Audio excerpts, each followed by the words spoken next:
Hello everyone, welcome to school lesson. आज हम पढ़ेंगे क्लास 7th साइंस का चैप्टर 4 हीट का जो रिमेनिंग पार्ट्स है उसके बारे में। पार्ट 1 में हमने हाफ चैप्टर कवर किया था और बाकी का अब हम पढ़ेंगे। तो हमारा आज का जो पहला टॉपिक है वो है ट्रांसफ़र ऑफ हीट। हीट कैसे ट्रांसफ़र होते हैं। तो आप लोगों ने फ्राइंग पैन तो देखा ही होगा, मम्मी जिसमें कुछ भी फ्राई करते हैं किचन में, जो हमारे फ्राइंग पैन होते हैं, वो फ्राइंग पैन जब हम लोग फ्लेम में रखते हैं, गैस में रखते हैं, तो वो धीरे धीरे क्या होते हैं, पूरा जो पैन है वो हीट हो जाते हैं। लेकिन हम क्या करते हैं कि इसको जो है इसका जो बीच वाला पार्ट है उसमें ही फ्लेम लगाते हैं, लेकिन ये धीरे धीरे चारों तरफ से गर्म हो जाते हैं। जब हम इस पैन को रिमूव करते हैं, इस पैन को फायर से हटा देते हैं, तब वो धीरे धीरे ठंडा होते हैं। तो ऐसा क्यों होता है? क्या होते हैं, जो हीट होते हैं वो ट्रांसफ़र कर देते हैं। मतलब वो जो गर्म पैन था वो अपना जो हीट है, अपना हीट सराउंडिंग्स में ट्रांसफ़र कर देते हैं, इसीलिए ये धीरे धीरे क्या होते हैं, ठंडा हो जाते हैं। तो हमने दोनों केसेस में देखा, जब हमने जो है फ्राइंग पैन को जब हमने फ्लेम दिया, फ्लेम देने के साथ साथ हमने इस बीच में फ्लेम दिया, लेकिन वो क्या हो गया, पूरा जो पैन है पूरा पैन गर्म हो गया, मतलब हीट जो है ट्रांसफ़र हो गया। जब हमने हीट बंद कर दिया, जब हमने फ्लेम बंद कर दिया, उसके बाद धीरे धीरे ये जो पैन है, पैन ठंडा हो गया। पैन ने क्या किया, अपना जो हीट है वो अपनी सराउंडिंग्स में ट्रांसफ़र कर दिया। तो दोनों केसेस में हमने क्या देखा, हीट जो है वो फॉलो होते हैं हॉटर ऑब्जेक्ट से कोलर ऑब्जेक्ट में। मतलब गर्म चीज़ से जो हीट होते हैं, गर्मी होते हैं, वो ठंडा चीज़ों में कन्वर्ट होते हैं, ट्रांसफ़र होते हैं। इनफैक्ट क्या होता है, ऑल केसेस में, जितना भी केसेस होते हैं, सारे केसेस में हीट क्या होते हैं, हॉटर ऑब्जेक्ट से कोल्डर ऑब्जेक्ट में फॉलो होते हैं। एक्टिविटी 4.6 में क्या बोला है कि आपको एक रॉड लेना है, एक लोहे का या फिर कोई भी चीज़ का जो है एक रॉड लेना है। एल्यूमिनियम भी ले सकते हो, आयरन भी ले सकते हो। तो उसको क्या करना है, आपको वैक्स का पीसेस से फिक्स करना है। उसमें वैक्स क्या होते हैं, जो कैंडल होते हैं ना, कैंडल का जो वाइट पार्ट होते हैं वो क्या होता है, वैक्स होते हैं। तो उस तरीके का जो वैक्स है आपको उस रॉड में फिक्स करना है और इक्वल डिस्टेंस में फिक्स करना है। जैसे कि यहाँ पे पिक्चर में दिया हुआ है, ये देखिए, ये इसको इक्वल डिस्टेंस में जो है इसको फिक्स किया गया है, इस तरीके से फिक्स करना है। उसके बाद क्या करना है, उसको एक स्टैंड में लगाना है। अगर आपके पास स्टैंड अवेलेबल नहीं है तो आप इसको एक ब्रिक्स में भी लगा सकते हैं। 2 ब्रिक्स, जैसे पिक्चर में 2 ब्रिक्स में इसको फिक्स किया है, इस तरीके से आप इसको फिक्स कर सकते हैं।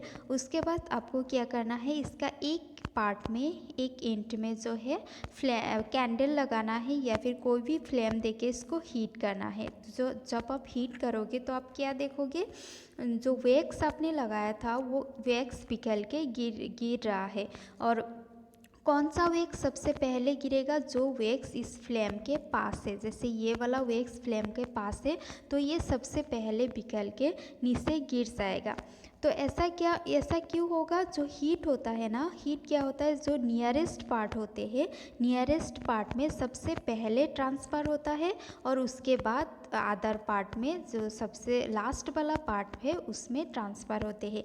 ये जो प्रोसेस है, जिस प्रोसेस में हीट क्या होता है, हीट हॉटर इंड से कोल्डर इंड तक ट्रांसफ़र होते हैं, इस प्रोसेस को कंडक्शन कहा जाता है। तो कंडक्शन किसे कहते हैं, इसमें क्या हुआ है, हीट जो है हॉटर इंड से, ये हॉट वाला इंड है, हमने फ्लेम लगाया है, यहाँ से क्या हुआ है, दूसरा इंड में ट्रांसफ़र हुआ है। इस प्रोसेस को कंडक्शन कहा जाता है। Heat is transferred from the hotter end to the colder end of an object is known as conduction.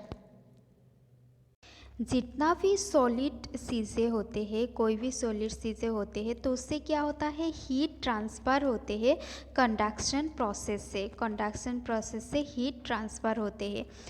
तो सारे चीज़ें से सारे जितना भी चीज़ें होते हैं जो हम यूज़ करते हैं वो क्या कंडक्शन वाला चीज़ें है या फिर नहीं है, उस बारे में हम पढ़ेंगे।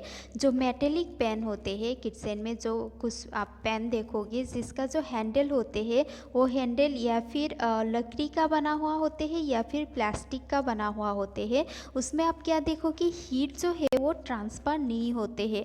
तो ऐसा क्यों होते हैं उसको देखने के लिए यहाँ पे नीचे एक एक्टिविटी दिया हुआ है, एक्टिविटी 4.7।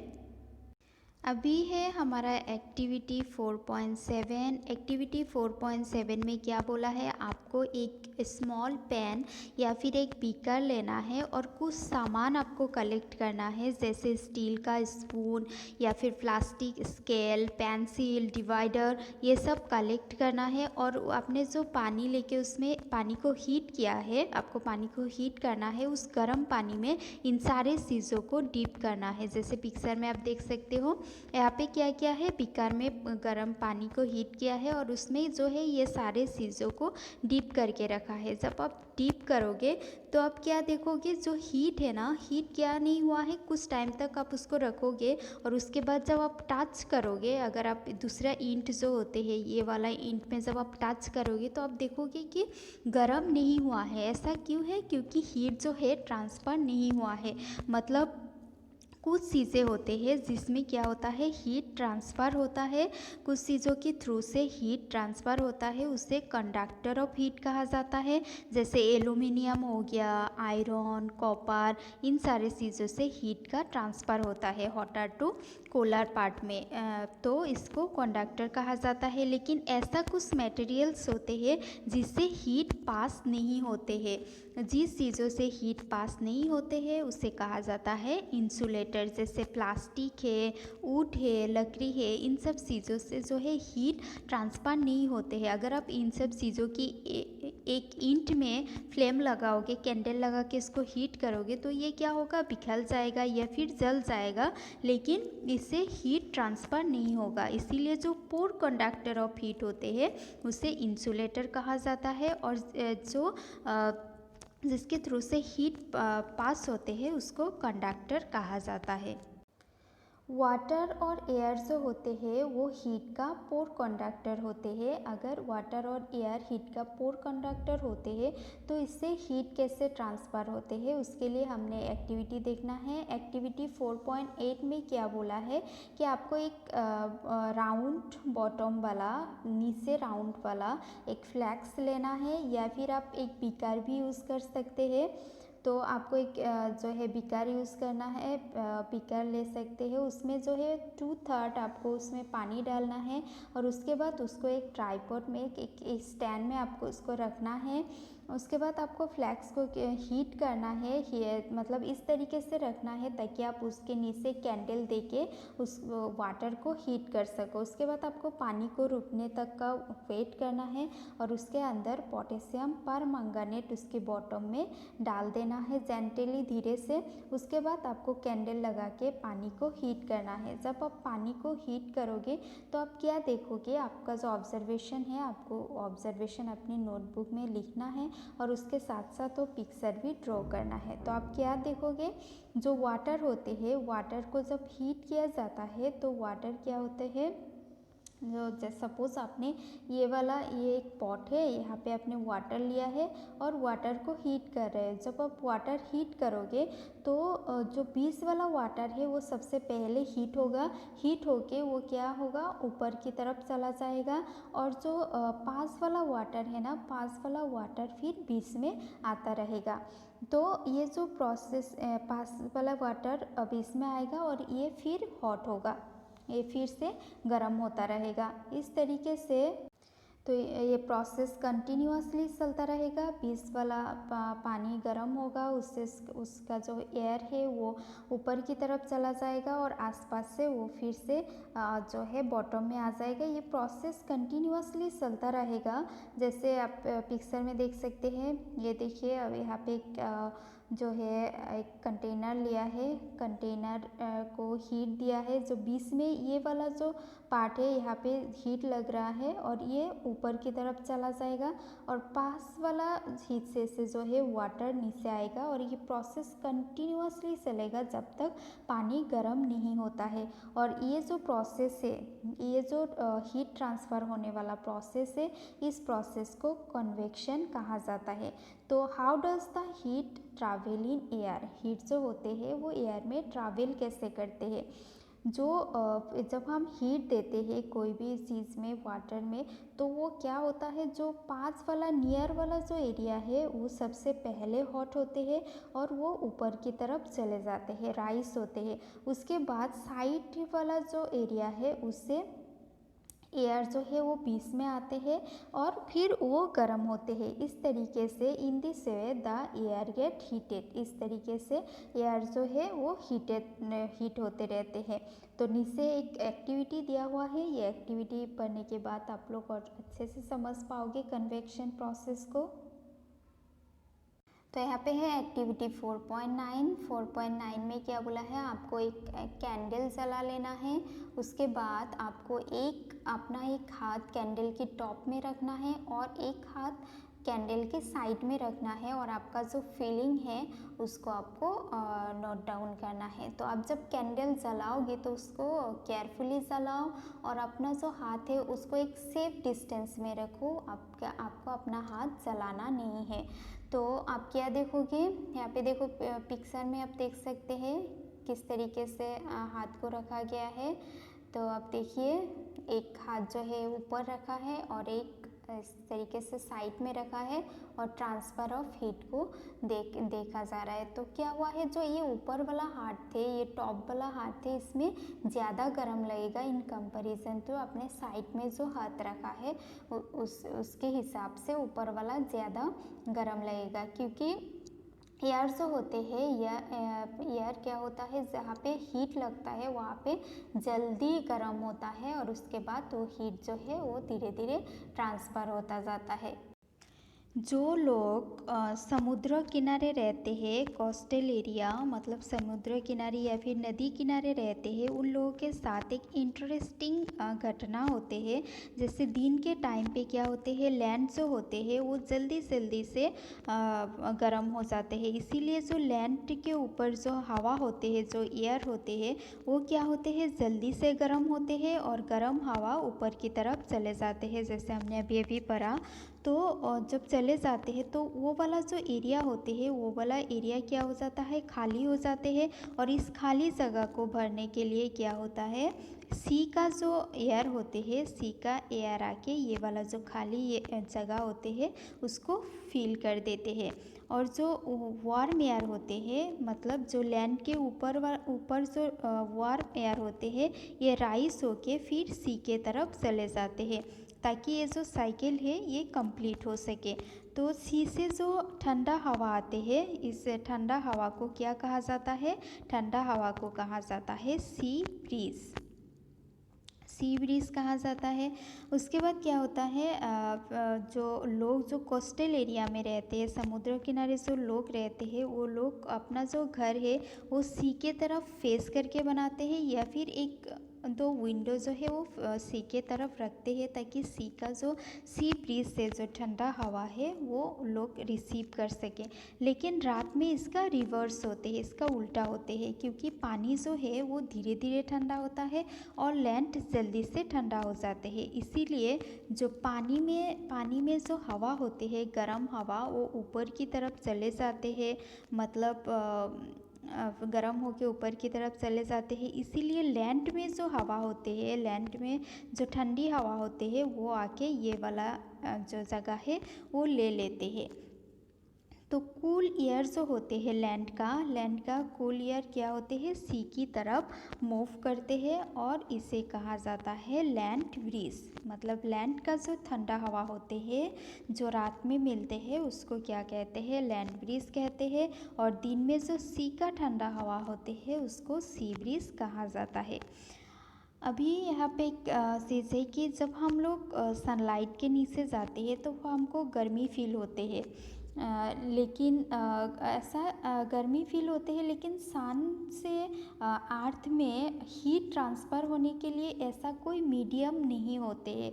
जैसे हमने कन्वेक्शन या कंडक्शन में क्या देखा कि हीट ट्रांसफ़र होने के लिए मीडियम की ज़रूरत होती है, लेकिन अर्थ और सन के बीच में ऐसा बहुत सी जगह है जहाँ पे एयर नहीं है।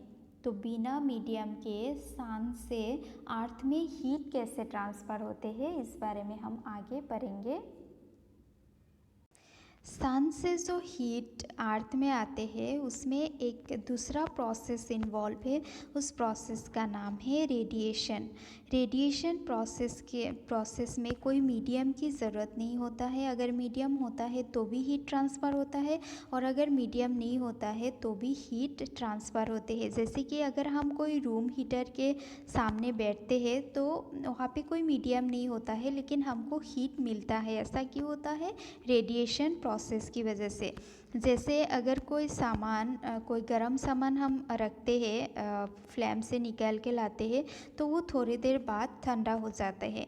ऐसा क्यों होते हैं? क्योंकि उस सामान में जो हीट होते हैं, उस ऑब्जेक्ट में जो हीट होते हैं, वो अपनी सराउंडिंग्स में, अपनी जो एटमॉस्फेयर है उसमें हीट रेडिएट करके देते हैं।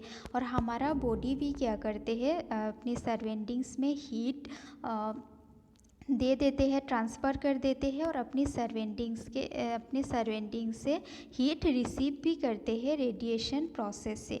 जितना भी ऑब्जेक्ट होते हैं, गर्म ऑब्जेक्ट होते हैं, हॉट ऑब्जेक्ट होते हैं, वो हीट रेडिएट करते हैं।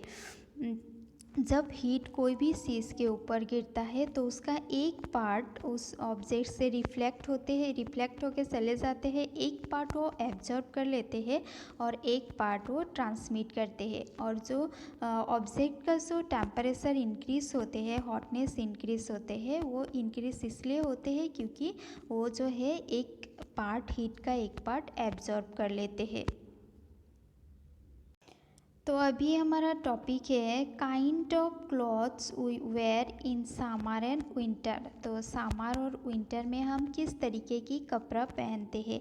तो समर में हमने इस चैप्टर की पहले ही पढ़ा है। समर में हम लोग लाइट कपड़ा प्रीफर करते हैं, और विंटर सीज़न में हम लोग डार्क कपड़ा प्रीफर करते हैं। ऐसा क्यों करते हैं उसका हम एक एक्टिविटी देखेंगे। एक्टिविटी 4.10। यहाँ पे क्या बोला है, आपको 2 कैन लेना है, टीन का कैन। उसको एक में आपको ब्लैक पेंट करना है और एक में वाइट पेंट करना है। उसके बाद दोनों कैन में आपको इक्वल वाटर रखना है, और दोपहर को आपको उसके सनलाइट के नीचे 1 घंटे के लिए रख देना है। उसके बाद आपको उसका टेम्परेचर लेना है, और दोनों कैन का टेम्परेचर का जो डिफरेंस है उसको आपको नोटिस करना है। तो यहाँ पे पिक्चर में ये है 2 कैन का फ़ोटो दिया हुआ है। तो जब आप इसमें हीट करोगे तो आप देख सकोगे कि कौन सा कैन में जो है वाटर ज़्यादा गर्म हुआ है। तो ये जो डार्क वाला कैन है इसमें वाटर जो है वो ज़्यादा गर्म होता है। क्यों होता है हम आगे पढ़ेंगे। उसके बाद है एक्टिविटी 4.1। एक्टिविटी 4.1 में आपको सेम बात बोला है। इस तरीके से जो है आपको 2 कैन में पानी रखना है, उसको सेम टेम्परेचर में रखना है 10-15 मिनट तक। आप इसको सनलाइट में नहीं रख के शेड एरिया में भी रख सकते हैं। उसके बाद आपको इसका जो टेम्परेचर है वो टेम्परेचर नापना है। आप इसको टच करके भी टेम्परेचर नाप सकते हैं। उसके बाद आप क्या देखोगे, जो डार्क सरफेस होते हैं, कोई भी चीज़ अगर डार्क होते हैं तो वो ज़्यादा जो है हीट को ट्रैप करके रख सकते हैं, पकड़ के रख सकते हैं। इसलिए विंटर में जब हम डार्क कपड़ा पहनते हैं वो हमारे लिए ज़्यादा कंफर्टेबल होते हैं, क्योंकि वो हीट ट्रैप करते हैं। लेकिन जो लाइट क्लॉथ्स होते हैं वो अपना मोस्ट ऑफ द हीट जो है वो छोड़ देते हैं, रिफ्लेक्ट कर देते हैं। इसीलिए समर में लाइट कपड़ा पहनना ज़्यादा कंफर्टेबल होता है। तो हमारा भी लास्ट टॉपिक है woollen clothes keep us warm in winter. तो हमने इस बारे में पहले भी पढ़ा है। जो ऊल का कपड़ा होते हैं, ऊल का कपड़ा एयर को ट्रैप कर लेते हैं, और एयर क्या करते हैं, जो हमारा बॉडी का हीट होता है उसको कोल्ड सराउंडिंग्स में जाने से रोकता है। इसीलिए हम लोग गर्म फील करते हैं। तो अगर आपको एक चॉइस दिया जाता है विंटर के सीज़न में एक मोटा ब्लैंकेट लेने का और 2 थिन ब्लैंकेट लेने का, तो आप क्या लोगे? कौन सी ब्लैंकेट में आपको ज़्यादा ठंडा लगेगा और कौन सी में कम लगेगा, इसको आपको खुद से एक्सपेरिमेंट करना है। तो यहाँ पे जो है हमारा चैप्टर 4 कंप्लीट हो गया है। वीडियो कैसा लगा कमेंट करके बताइएगा। अगर अच्छा लगा तो एक लाइक ज़रूर करिएगा, चैनल को सब्सक्राइब करिएगा, अपने दोस्तों के साथ शेयर करिएगा। Thank you.